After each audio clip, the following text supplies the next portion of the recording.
मतलब बाजार की मार्केट रेट से थोड़ा ज्यादा बेचने लगेगा, पैसे भी आपको अधिक मिलने लगेंगे धीरे धीरे। लेकिन इसको आपको लोगों के में विश्वास जताना पड़ेगा कि हम जैविक खेती कर रहे हैं। तो ये कौन कौन सी फसल कर रखी है आपने अभी प्रेजेंट में? प्रोजेक्ट में एक तो मेन हमारी गन्ने की खेती है। गन्ने की सहायक फसलों में हम जैसे हल्दी है, मैंने पिछले वर्ष एक 1 बीघा खेत में हल्दी की थी, तो बहुत अच्छा उसका रेंट रहा था। लगभग मतलब 100 मन के आसपास हल्दी बैठी थी। और मार्केट में मैं जहाँ भी कहीं भी हम ले गए, जो भी जिस लोग ने खरीदा उनसे आप पूछ सकते हैं, उन्होंने लगा ऐसी हमने दूसरी जगह हल्दी नहीं देखी है। इसमें बहुत शानदार हल्दी में चमक थी और बहुत अच्छी हल्दी थी। और जो बाजार में दूसरी जगह से हल्दी आ रही है उससे 15-20 रुपए किलो हमारी हल्दी अधिक महंगी भी बिक रही है। उत्पादन रेट कितना रहा? फिर तो ज्यादा रहा ऑर्गेनिक खेती से। नहीं अभी हाँ तो होती ही नहीं है। मतलब हमने ज्यादातर हल्दी अपने 50 रुपए किलो के हिसाब से बेची थी, कच्ची वाली।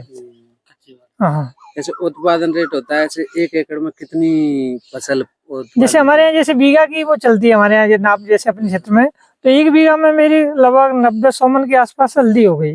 मेरा बीज भी घर का था, ज्यादा कोई लागत नहीं लगी है, जितना खाद बीज दवाई सब मतलब अपनी डाली है मैंने। देख रहे हैं और उसमें कम से कम 90 और 100 मन के करीब। हाँ कभी तो 50 की रेट से भी आप करें तो लगभग 170 180 के आसपास 1 बीघे में उत्पादन हो गया था उसमें। तो कितने दिन में ये रेडी हो गई थी? जी 8 महीने में तैयार हो गई। 8 महीने। अच्छा। और ये हमारे यहाँ पे अच्छे से हो सकती है? हाँ बिल्कुल हो सकती है, तो जानकारी के साथ करें तो हो सकती है। 1 बीघे में 1,70,000 के करीब रुपए की इनकम हो रही है। हाँ जी, कितनी अच्छी बात है। बहुत शानदार। हाँ जैविक खेती का जब जैविक खेती करेंगे तो स्वाभाविक रूप से जो कीटों का प्रकोप है वो कम होते हैं। तो इससे 70% बीज की बचत होती है, 70% इसमें पानी की बचत होती है। आप देख सकते हैं ये 1 बीघा खेत है, 1 लीटर पानी में आप यहीं देखो ये भर जाएगा, ज्यादा 1.5 लीटर डीजल लगेगा। अगर इसी को आप पांतों में अगर करते हैं, पूरे खेत को भराते हैं, तो उसमें कम से कम 4-5 लीटर डीजल डलता है। और पूरे खेत में खरपतवार होते हैं, आप देखेंगे जिसमें नराई हुई गोड़े में पूरे खेत को न तो नराने की जरूरत है, न गोड़ने की जरूरत है, न पूरे में पानी देने की जरूरत है। हाँ लास्ट में इसमें मिट्टी चढ़ा देंगे और एक बार मिट्टी चढ़ने के बाद में 4-5 साल तक जो लगातार उत्पादन देता रहेगा, उसमें कुछ मेहनत नहीं करनी है। जैसे गन्ने की पत्तियों को लोग जलाते हैं, हम जलाने की बजाय उनकी मल्चिंग करते हैं। मल्चिंग के आप देखेंगे बहुत सारे फायदे हैं। एक तो पानी की बचत होती है, एक वो खाद का भी काम करते हैं, और इससे मिट्टी का जो स्वास्थ्य है वो बहुत अच्छा रहता है मल्चिंग करने से। तो हमें कोई भी कूड़ा करकट को जलाना नहीं चाहिए, विशेषकर गड्ढों में डाल देना चाहिए। गड्ढे में जब वो थोड़ा सड़ने के बाद में पुनः खेत में डाल देना चाहिए। सही है। इससे हमारा मिट्टी भी खराब होती है, पर्यावरण भी प्रदूषण होते हैं। किसान क्या है खेतों में आग लगाते हैं कूड़े करकट में, और ये प्राकृतिक जीव है जो मिट्टी के, उनका ये भोजन होता है। अच्छा। आप पर्याप्त भोजन रखेंगे खेत में तो दीमक वगैरह भी नहीं लगेगी। आप खेत में देखें कोई भी इसमें केमिकल दीमक आप चेक करवा सकते हैं, कहीं भी कुछ नहीं डाला इसमें। और हमें दीमक वगैरह है जानवरों के लिए, केंचुए, उनके लिए इनमें भोजन डालते हैं, तो ये अपने स्वाभाविक भोजन को खाएंगे, फसल को नहीं खाएंगे। अगर उनके लिए कोई भोजन नहीं होगा तो फसल को भी खा सकते हैं। अब इस तरह से बहुत बीज की बचत होती है, मेहनत की बचत है। आप देख सकते हैं इसमें बीच में न तो नराने की जरूरत है, न गोड़ने की जरूरत है, कुछ नहीं करना है। अगली साल इसकी जो वेस्टेज होगी, जो पताई होगी, उसकी जो कूड़ा करकट है पत्तियों की मल्चिंग कर देंगे, तो फिर 4-5 साल तक आराम से ये कंटिन्यूस बनी रहेगी। अच्छा 5 साल तक? 5 साल से 6 साल तक। आप देख सकते हैं जीवारी जली है, इसको 5-6 वर्ष हो गए, ये 5 वर्ष की ऐसी खड़ी है कंटिन्यूस। इसकी कितनी बार फुट होती है? 5-6 वर्ष में। ये घास है, वो तो अलग वो चाचन की है मतलब। वो भी बहुत अच्छा बनता है। इस समय की आप कोई केमिकल की डालने की जरूरत है, घोड़े का अच्छा है मीट।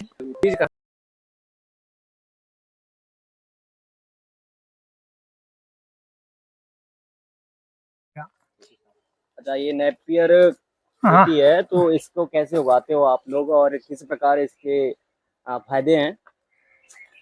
ये सुपर नेपियर हरा चारा है। इसकी ये विशेषता है, इसमें काफी पोषक तत्व होते हैं पशुओं के लिए, प्रोटीन भी होता है, इसमें शुगर की भी मात्रा होती है। पशु बहुत अच्छी तरीके से इसे खाते हैं चाव से, और इसमें किसी प्रकार के सूखे चारा मिलाने की भी जरूरत नहीं है।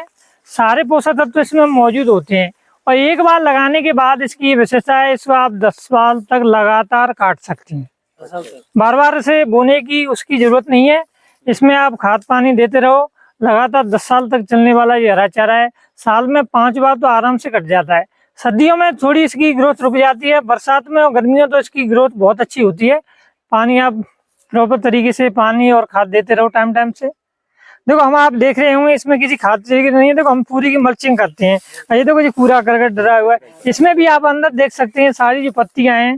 तो बरसात के टाइम में जो देसी केंचुए हैं वो इनको खा करके वो यही खाद बना देंगे, हमें अलग से डालने की जरूरत नहीं है। आप पूरे में आप चेक कर सकते हैं इसकी मिट्टी वगैरह है। टाइम कितना रहता है, कितने दिनों में दोबारा से? ये 40 से 45 दिन में दोबारा काटने लायक हो जाता है। अच्छा 40 से? हाँ 5 बार 6 बार साल में आप आसानी से काट सकते हैं।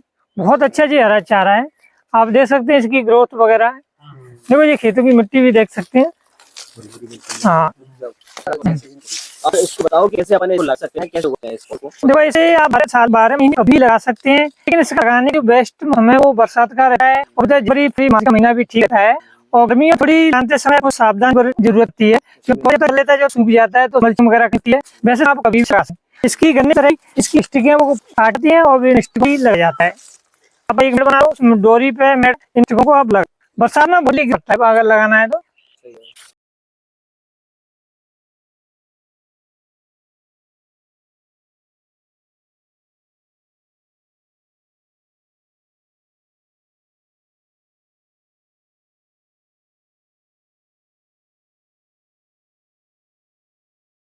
हाँ सर, तो बताइए ये जैविक खेती आप कब से शुरुआत की है और इसके बारे में सारी डिटेल बताएं, आपको कितना प्रॉफिट हुआ है इससे? देखो हम पहले से ही हम जैविक तरीके से ही खेती करते आ रहे हैं और हम ज्यादातर से कभी केमिकल की तरफ गए ही नहीं। थोड़ी बहुत हम गए, वापस हम लौट करके इसी की तरफ आए। और कोरोना से पहले हम ज्यादातर से मेरा काम स्कूल में था तो हम खेती पे कम ध्यान देते थे, लेकिन जब कोरोना के काल में हम थोड़े से बेरोजगार हुए, स्कूल में बच्चों की कमी आई तो हमने पुनः अपनी खेती की ओर हमने ध्यान दिया। और खेती में भी हमने पूर्ण तरीके से जैविक खेती को अपनाया, क्योंकि जैविक खेती करने से हमारा स्वास्थ्य भी बढ़िया रहता है और हमें आत्म संतुष्टि भी मिलती है। प्रकृति का ये नियम है, जैसा हम बीज बोते हैं वैसा ही मिलता है। हम दूसरों के लिए अगर जहर खिलाएंगे तो वो लौट के कहीं ना कहीं वो हमारे पास ही आएगा। तो हमने ये सोच करके हमने जैविक खेती की। हम थोड़ा काम कर रहे हैं लेकिन हमारा जो काम है वो 100% शुद्ध है। इसमें किसी प्रकार की कोई मिलावट नहीं है, कोई दिखावा नहीं है, कोई भी आदमी यहाँ आकर के देख सकता है। इसलिए हमने जैविक खेती को अपनाया। जैविक खेती में हमने कई नए नए बीजों में नए नए हमने प्रयोग किया है। गन्ना की खेती आप देख रहे होंगे और भी लोग वहाँ करते हैं, लेकिन उनके गन्ने में हमारे गन्ने में काफी फर्क है। हमारा बोने का जो तरीका है वो अलग है।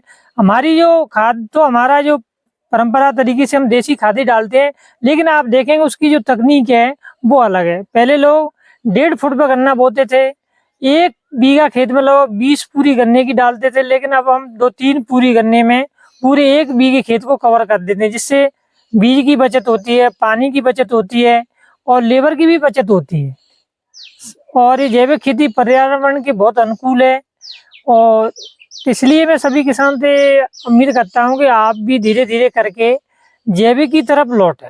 एक साथ नहीं कर सकते आप, तो धीरे धीरे। जी ऐसे ये जैविक खेती पारंपरिक खेती से कैसे भिन्न है?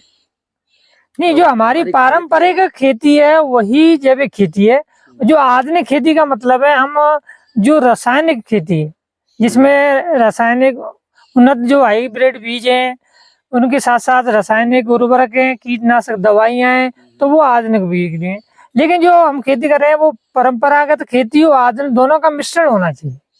उसमें जो हाँ इसमें क्या है कि हम नई विधियों को तो अपनाएं, लेकिन उन कीटनाशकों और रासायनिक उर्वरकों की बजाय हम अपने देसी खाद और देसी दवाइयों का उपयोग करें।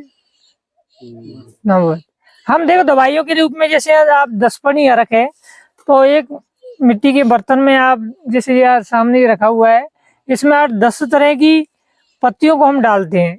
ऐसी पत्तियां जिनको कोई पशु नहीं खाता है, इनमें गंध आती है, जिनमें नीम, धतूरा, लहसुन, प्याज, अदरक, इनको सड़ा करके किसी भी फसल में आप स्प्रे करते हैं वो बहुत अच्छा रेंट रहता है। एक ऐसे आम किसान इस खेती को करे जी, तो उसको कौन कौन सी चुनौतियां आ रही हैं? ऐसे क्या चुनौती हमें देखने को मिलती हैं? हाँ, कोई भी आम किसान करेगा तो एक तो जैसे उनको थोड़ी बहुत चुनौती आएगी, थोड़ा उत्पादन भी शुरू में कम हो सकता है, लेकिन बाद में फिर उत्पादन आपका बढ़ने लगेगा। या आप एक संग इसको ना करने के भैया आप धीरे धीरे आप जैविक की तरह लौटेंगे तो आप बेहतर रहेंगे। थोड़ा टाइम भी अधिक है। हाँ, टाइम भी बेहतर रहेगा और धीरे धीरे आप इसमें लगे रहेंगे।